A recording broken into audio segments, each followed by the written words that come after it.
Perkenalkan, nama saya Mario Marcelino Paulus Purba. Di sini saya akan mempresentasikan hasil pemikiran saya tentang tantangan Pancasila di era globalisasi. Demikian akan saya jabarkan.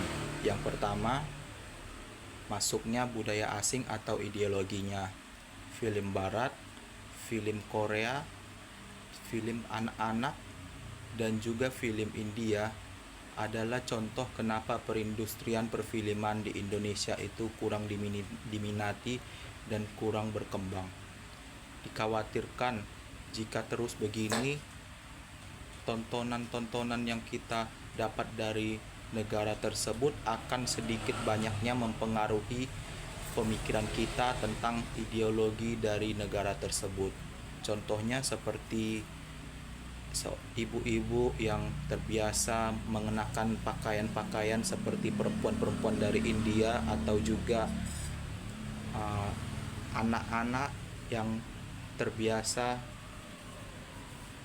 anak-anak perempuan yang terbiasa mengkoleksi album-album dari Korea yang cenderung menurut saya sedikit berlebihan. Yang kedua, tingginya individualisme.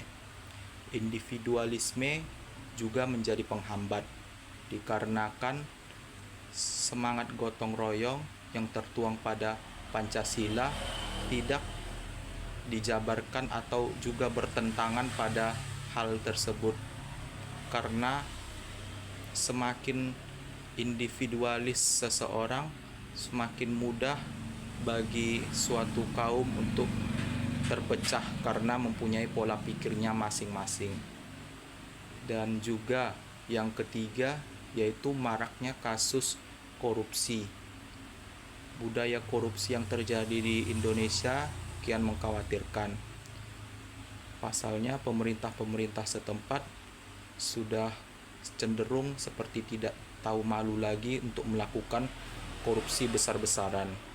Oleh karena itu, kita sebagai masyarakat turut aktif dan juga selalu terjun ke dalam kasus korupsi.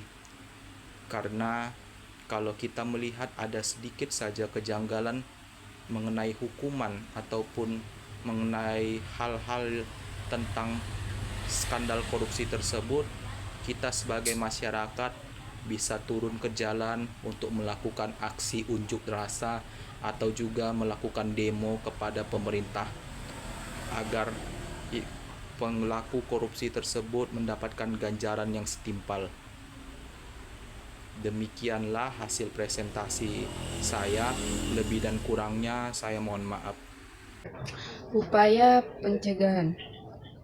Yang pertama, waspada dan selektif terhadap budaya luar, mengikuti dan melihat budaya asing, seperti menonton, memang tidak dipermasalahkan, tetapi segala bentuk pengidolaan yang berlebihan serta pengagungan atas budaya asing harus ditanamkan di dalam pikiran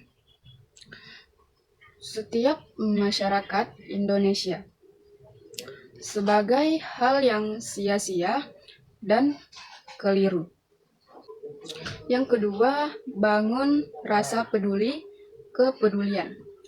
Ini bukan cuma perihal tolong-menolong, tetapi juga peduli akan lingkungan dan aktif juga terhadap kepedulian di media sosial, segala hal yang membuat dampak positif bagi diri sendiri, lingkungan, dan masyarakat haruslah diutamakan tanpa rasa sungkan.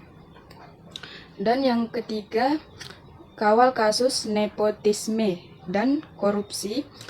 Sistem pemerintahan Indonesia memang belum cukup bagus, tapi menurut saya kalau kasus tersebut dikawal dengan baik, maka pelaku akan mendapat ganjaran yang setimpal.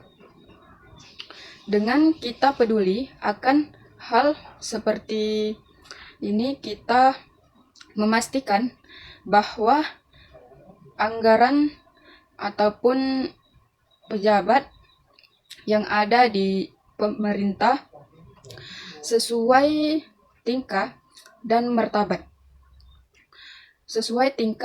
martabatnya untuk menjabat di tempat tersebut.